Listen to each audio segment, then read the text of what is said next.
एक तो हज करने के लिए जा रहा था, भैया रो रहा था, कह रहा था भाई साहब अब तो जमीन बांट दो, वो वाला जो खेत था राउट वाला तुम्हारे हिस्से में आ गया, उसमें से आधा मुझे दे जाओ। तो कह रहा दुआ करो खैरियत से लौट आऊं, हज से फिर दूंगा बांट के। ओहो, फिर देखिए जाएगा। समझ रहे हैं आप? बात बात का दिल इतना सगा, हज को जा रहा है, क्या करने जा रहा है? अगर यहाँ भाइयों का माल मारे पड़ा तो हज को ना काबे के अंदर घुस कर नमाज पढ़ ली, कबूल ना होगी। सही बात है, काबे बेशक के अंदर बेशक। दाखिल होकर वाह दरवाजा वाह खुलवा वाह के, वाह। जो दरवाजा आना वो खुलवा के उसके अंदर पढ़ना नमाज, अगर कबूल हो जा तो। भाइयों के हक अदा करो, पहले हक अदा करो, पड़ोसियों के हक अदा करो, रिश्तेदारों के हक अदा करो, वाह वाह वाह। किसी का आरा दे दो। अगर हक अदा करने के बाद में फिर अगर तेरे पास बचे तो मदीने चले जाना, वाह, कबूल हो जाएगा। ना बचे तो कोई बात नहीं, कान खोल के सुन, हुकूक पहले है। बाज बाज माल मारे पड़ा, उम्रा हर साल हो रहा, बहुत बुरी बीमारी माल फैल मारे रही है, पड़ा, सही उम्रा हर साल हो रहा। ओ भाई किस काम का ये बहुत उम्रा? बुरी ये तो बीमारी बताओ फैल मुझे, रही है। किस बस काम का ये उम्रा है? और बाज बाज तो झगड़ा कर लेता है, किसी का कर्जा होता है, जब झगड़ा हो जाएगा ना होगी बात, ना मांगेगा कर्जा। हाँ, बिल्कुल झगड़ा सही, कर बिल्कुल लेता। सही है। जिसका ने तुम्हारा ले लिया है उससे बात बड़ी हिसाब से करना, वो झगड़े पे बैठा हुआ है। तुम सोच रहे हो कि मैं ऐंठ के ले लूंगा, वो बैठा हुआ है बैठा हुआ है कि तू बिगाड़ तो बात को। वो तो चार है मैं बच जाऊं, फिर क्या कहता है, चार लोग भी इकट्ठे करो कि मौलाना मैं देना मना थोड़ी कर रहा था, इसने झगड़ा क्यों करा मुझसे? झगड़ा क्यों करा? बहाना देखो। हाय हाय हाय, बहाने ढूंढ रहा। हाँ, झगड़ा अलग है, रफड़ा अलग है, कर्जा अलग है। हाँ, बात सही है। अब मैं आपको ये बात बता के अपनी तकरीर खत्म करूंगा। झगड़ा और रफड़ा सुन लो। हाँ, झगड़ा और लफड़ा तो- जिस दिन मेरे नबी ने हिजरत की थी, जिस रात, अच्छा, मक्का शरीफ से, तवज्जो करना भाई, ये तारीख की बात बता रहा हूँ। बेटा बच्चा जल्दी से हट जाओ यहाँ से, बात सुन लेना मेरे भाइयों। ये जो रगड़े और झपड़ों पे हमारे काम रुके पड़े हैं, सब मामलात रुके पड़े हैं, समझ रहे हैं? हाँ, अभी हद ये हुई कि अगर जरा सा झगड़ा हो गया तो कोई किसी का जेवर दावे पड़ा, कोई किसी का माल दावे पड़ा। मियां ऐसा हुआ ही क्यों था, मैंने तो अब ये नहीं दूंगा। अरे मर गया तो सब देना पड़ेगा, तेरी क्या औकात है ना देगा? अल्लाह दिला रहा होगा, तू दे रहा होगा। एक आने के ऊपर 750 नमाजें ली जाएंगी। अल्लाह अकबर, अल्लाह। कौन होता तू ना देने वाला? अल्लाह दिलाएगा। किसी अगर बिना सींग वाली बकरी के सींग वाली ने टक्कर मार दी थी, जबकि जानवरों से हिसाब नहीं होगा, लेकिन अल्लाह उसकी टक्कर भी मैदान महशर में बराबर कराएगा।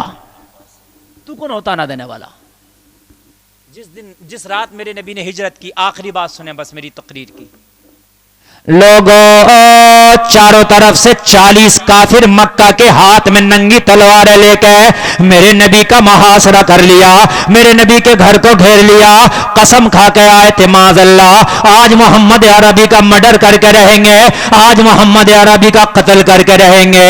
लोगों, घर के अंदर आमिना का लाल है, घर के अंदर मौला अली है, हैदर कर्रार है।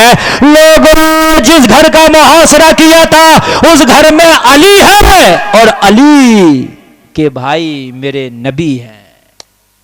दोनों भाई भी हैं, आपस में तेरे चचेरे, नबी हैं और अली हैं घर के अंदर। और चारों तरफ से 40 लोग तलवारें लेके घेर लिया घर को, और क्या करे थे, आज मर्डर करेंगे, आज कत्ल करेंगे। अल्लाह का हुक्म आ गया, नबी आज की रात हिजरत कर जाओ, मक्का छोड़ के मदीना चले जाओ। बहुत जरा गौर से सुनना, ये आखिरी जुमले जो मैं आपको बताना चाहता हूँ। हिजरत आपने सुनी होगी, मैं हिजरत नहीं बताने लग गया, मैं आपको मसला बताने लग गया। नबी तैयार हुए जाने के लिए, तैयारी की नबी ने तैयारी की। अली से फरमाया, अली मेरे बिस्तर पे अब तुम लेटो। कहां लेटो? बिस्तर, मेरे बिस्तर पर। देखिए एक नुक्ते की बात, पॉइंट नोट करें आप। नबी को पता है 40 लोग तलवारें लेकर खड़े हैं जी, और खून के प्यासे हैं। जी, क्या है? खून के प्यासे हैं। अगर तुम्हारे घर में आग लग जाए, तुम भी निकलोगे, अपने भाई को भी निकालोगे, बहन को भी निकालोगे, बीवी को भी निकालोगे, मां को भी निकालोगे। मेरी बात गलत तो नहीं है? खुद भी निकलोगे, सबको निकालोगे। इस घर में आग लगी थी दुश्मनी की जी, चारों तरफ से तलवारें लेके खड़े थे। अली दामाद भी हैं, दामाद बेटे से बढ़कर होता है कभी कभी। बोलो होता कि नहीं होता? अली दामाद भी है और दामाद के साथ साथ चचाजाद भी हैं। दो रिश्ते हैं कि नहीं है? और तीसरा रिश्ता ईमान का है। बच्चों में सबसे पहले कलमा पढ़ने वाले मौला अली हैं। तीन तीन करीबी रिश्ते। नबी इस घर से निकल रहे हैं, होना तो ये चाहिए था, अली तुम भी साथ चलो, इस घर में खतरा है। अली तुम भी साथ चलो, इस घर में खतरा है। 40 लोग तलवार लेके खड़े, मैं निकल गया, तुम पे हमला ना कर दें। लेकिन नबी निकल रहे हैं, अली को कह के जा रहे हैं मेरे बिस्तर पे लेटना होगा। या रसूल अल्लाह, साथ में ले जाते तो क्या बात थी, ये तो खतरे का घर बन गया, ये तो खतरे का बिस्तर बन गया। जवाब दी गुलफाम, मैं अली को लेके चला जाता, छोड़ के ना जाता, मगर एक काम इतना जरूरी था जो जान से भी ज्यादा जरूरी था।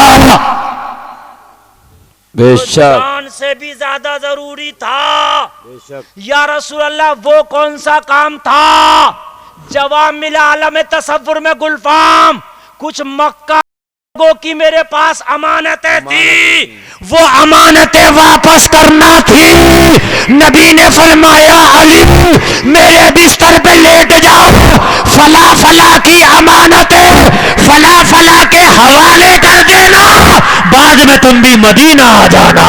वाह वाह वाह वाह वाह, जिंदाबाद जिंदाबाद, बहुत खूब हजरत, माशाअल्लाह माशाअल्लाह। अमानत जान से ज्यादा जरूरी है, अमानत की हिफाजत जान से ज्यादा जरूरी है। अच्छा, अमानतें किसकी थी ये भी सुन लो।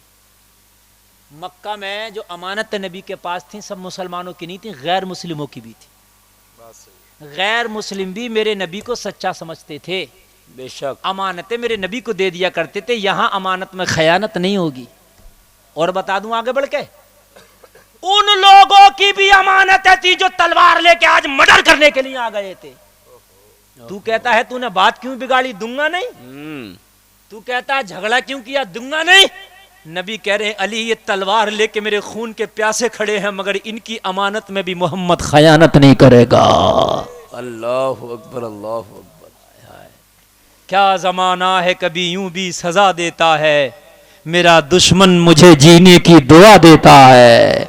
अली फला फला की अमानतें वापस करके तुम भी मदीना वापस आ जाना।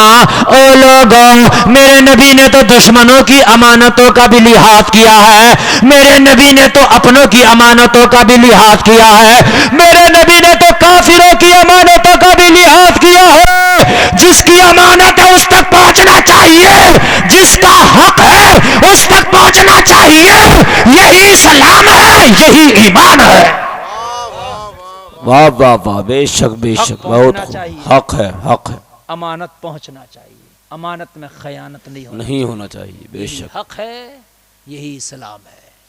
अल्लाह ताला कहने से ज्यादा अमल की तौफीक अता फरमाए। अल्लाह ने माल दिया तो ज़कात निकालना, अल्लाह ने माल दिया तो ज़कात जरूर निकालना। बच्चों के ऊपर मत रहना कि आओ मेरे भाई ज़कात निकालोगे तो अल्लाह 70 गुना बढ़ा देगा, 700 गुना बढ़ा देगा और इससे भी ज्यादा बढ़ा देगा। सदका करो, अल्लाह ताला जान की हिफाजत फरमाता सदक़े से। नमाजें पढ़ो, ये तुम्हारी रूह का तुम्हारे ऊपर हक है।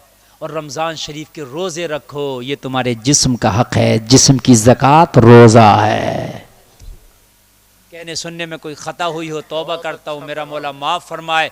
सारे लोग कलमा शरीफ पढ़ें, ला इलाहा इल्लल्लाह मुहम्मदुर रसूलुल्लाह। इस्लाम जिंदाबाद, व मा अलैना इल्लल बलाग। अस्सलामु अलैकुम।